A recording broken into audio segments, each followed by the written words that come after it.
ভালোবাসার জন্য মানুষ কি না করে, প্রয়োজনে সে ঘর বাড়ি ত্যাগ করে, ঘর কোটা কুড়িয়ে পাখির মতো বাসা তৈরি করে প্রিয়াকে নিয়ে ঘর বাঁধার স্বপ্ন দেখে। কিন্তু যদি কোনো কারণে তার মনের মানুষটি চলে যায়, তবে তার ঘর বাঁধার স্বপ্নটাই যেন বৃথা।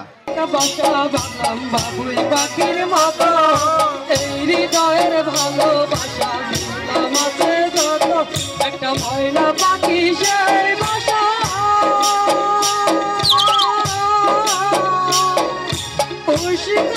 ভালোবাসা আর চোখে চোখে রাখি যেন না